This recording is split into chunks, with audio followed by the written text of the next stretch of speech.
The Lion Inside by Rachel Bright and Jim Field. In a dry, dusty place where the sand sparkled gold stood a mighty flat rock, all craggy and old. And under that rock, in a tiny full house, lived the littlest, quietest, meekest brown mouse. He was so very tiny, so incredibly small, that nobody noticed him ever at all.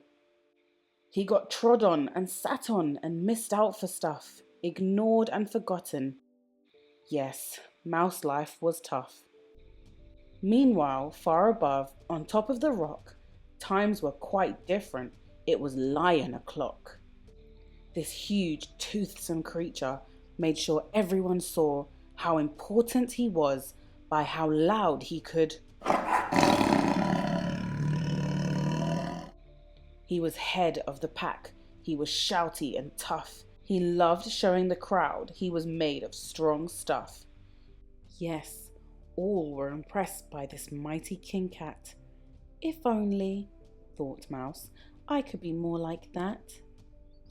Then, late one dark night in his Minnie Mouse bed, the cleverest thought popped into his head. He jumped from the covers and held up a paw. I've got it, he said. What I need is a roar.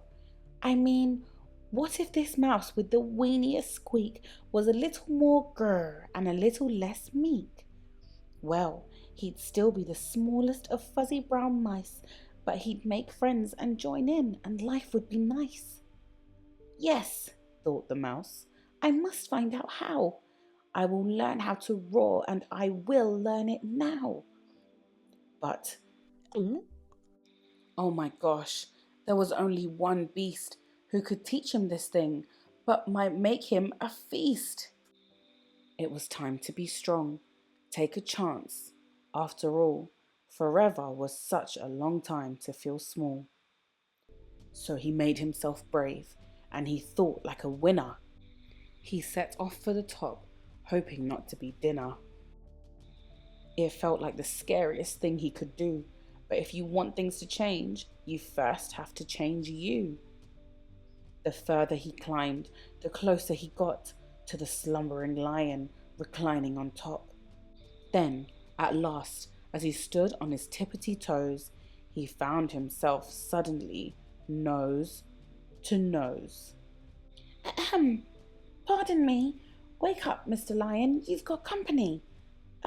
Squeak, Mr. Lion, what I've come to you for is... Squeak, do you think you could teach me your roar? A silence befell that twinkling plain. Lion opened his eyes and puffed out his mane. Time slowed right down. Why, it felt like a week. Then he opened his mouth and let out an... The lion was shaking, his paws all a-fumble. He was backing away with a scrambling tumble. Don't hurt me, he whimpered. Oh, try to be nice.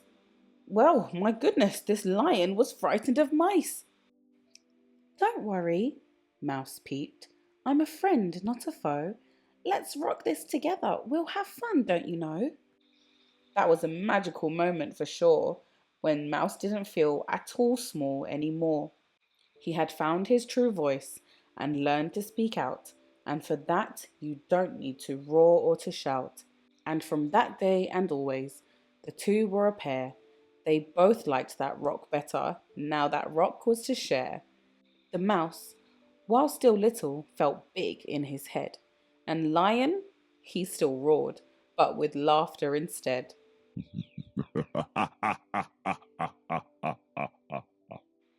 Yes, that day they both learned that no matter your size, we all have a mouse and a lion inside.